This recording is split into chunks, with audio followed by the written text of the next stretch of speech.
लेकिन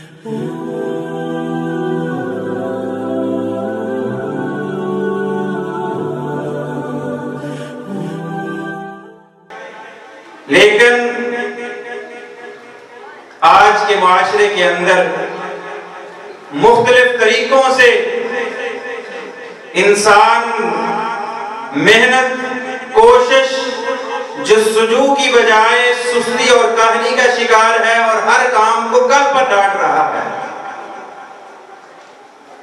जिसके नतीजे में इंसान मसरूफ से मसरूफ तरीन होता जा रहा है। तो ये कैफियत बन जाती है। तो ये कैफियत क्यों है? ये चीजें क्यों हैं? चंद चीजें मैं इंशाअल्लाह जिक्र करूंगा। उनमें से सबसे पहली चीज ये है कि इंसान सुस्ती और काहली का शिकार हो जाता है। उसकी मेन वजह क्या है? शरीयत इस्लाम हमें इस बारे में बड़ी तफसील के साथ वजाहत से बतलाती है कि फजर की नमाज को छोड़ देना ये इंसान को सुस्त और काहिल बना देता है। रसूलुल्लाह सल्लल्लाहु अलैहि वसल्लम ने फरमाया, सही बुखारी के अंदर लंबी हदीस है, रसूलुल्लाह सल्लल्लाहु अलैहि वसल्लम ने फरमाया कि जब रात को कोई शख्स सोता है तो शैतान 3 गिरे लगाता है। हर गिरा लगाते वक्त वो फूंक मारता है और ये कहता है सोया रह, रात बड़ी लंबी है, उसे लोरियां देता है।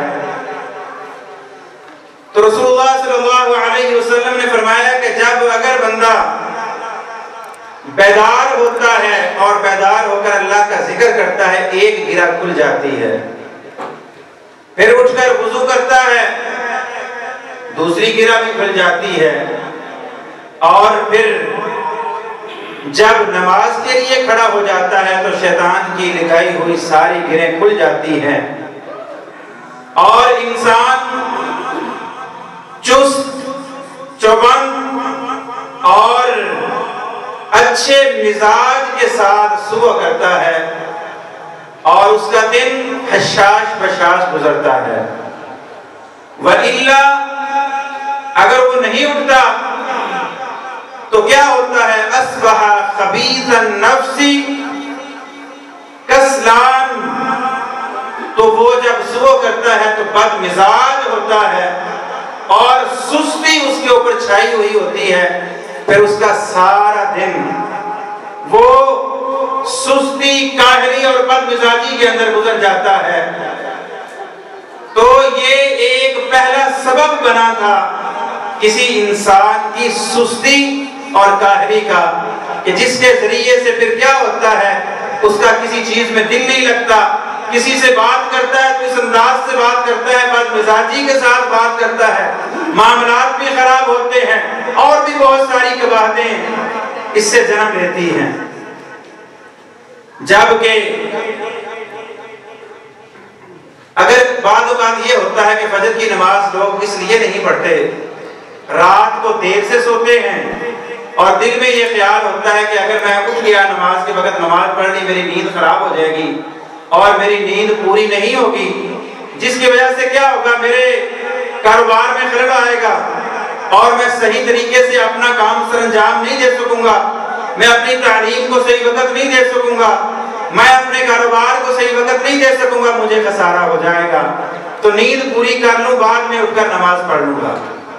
लेकिन अल्लाह के बंदे, कभी आपने सोचा है कि ये नमाज को आप अहमियत ना देते हुए लेट कर रहे हो और अपने काम को, तालीम को, कारोबार को, दूसरी चीजों को मुकद्दम करते हुए अपनी नींद पूरी करने के लिए सोए रहते हो?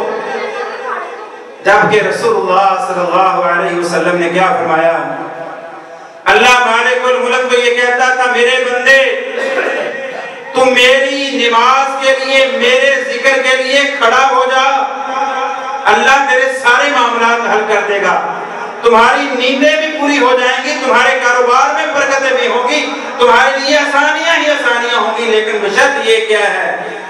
रसूलुल्लाह सल्लल्लाहु अलैहि वसल्लम ने फरमाया, अल्लाह मालिकुल मुल्क फरमाते हैं, इन्नल्लाह यक़ूलु या इब्न आदम तफर्रग लिइबादती, ओ मेरी इबादत के लिए अपने आप को फारिग कर ले।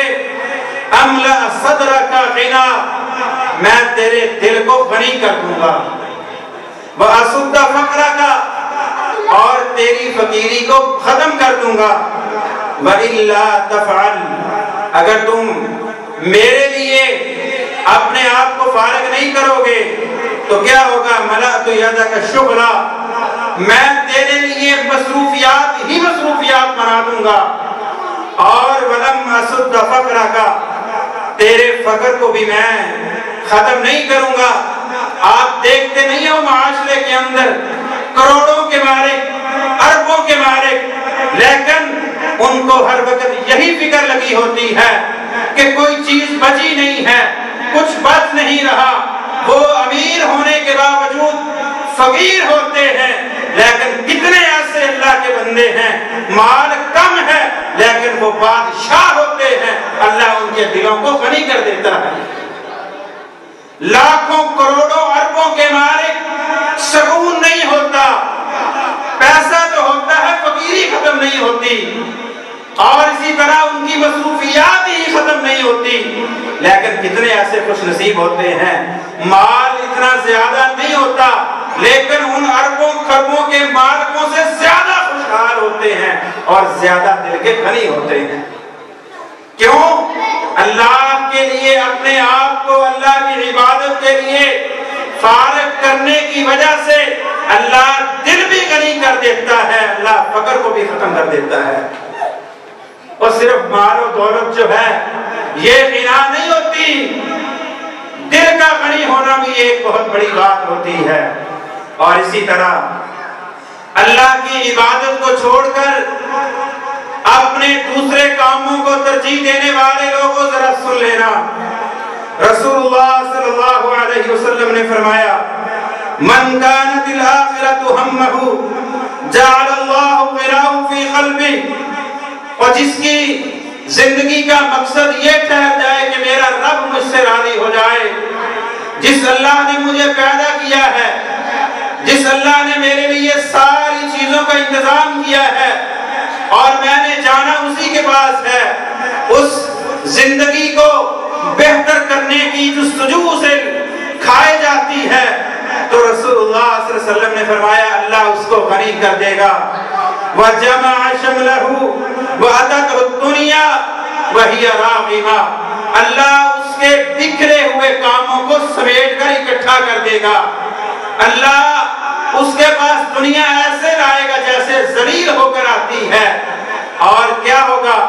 दिनों के काम जो एक आम बंदा अगर उन कामों को करने लगे तो उसे दिन लगे, अल्लाह उसके वक्त में ऐसी बरकत डाल देगा कि वो चंद घंटों के अंदर वो मामला सारे क्लियर हो जाएंगे। और वमन कानत दुनिया हम्मह, और जिसने आखिरत के मुकाबले में दुनिया को अपना गम बना लिया कि मेरी दुनिया बेहतर हो जाए, और कायनात का रब क्या करेगा फिर? जअलल्लाहु फक़रहु बैन ऐनैहि, अल्लाह रब्बुल आलमीन उसके आंखों के सामने फकीरी को रख देगा। वो बंदा माल होने के बावजूद सुकून, इत्मीनान और गनी नहीं होगा। वफ़र्रका अलैहि शमला, अल्लाह मालिकुल मुल्क उसके जो चंद काम होंगे उसको इतना बखेर देगा कि उसकी पूरी नहीं पड़ेगी। उसके काम जो चंद घंटों वाले थे वो दिनों हफ्तों में नहीं होंगे, अल्लाह उसके मामलात को बखेर देगा और उसे उतनी ही दुनिया मिलेगी जितनी उसके मुकद्दर में लिखी है। वक्त के अंदर बरकतें खत्म हो जाएंगी। आज भी हम ये तजुर्बा करते हैं कि कितने मामलात ऐसे होते हैं हमें पता ही नहीं चलता, सारे मामलात खत्म हो जाते हैं, निपट जाते हैं। और कितनी दफा ऐसे होता है कि जब हमने दुनिया को तरजीह दी तो चंद 2-3 काम जो है वो भी हफ्तों महीनों में नहीं होते। ये अल्लाह की तरफ से बरकत उठ जाती है रसूलुल्लाह सल्लल्लाहु अलैहि वसल्लम के फरमान के मुताबिक। तो ये सारी चीजों की खराबियों की वजह वो अल्लाह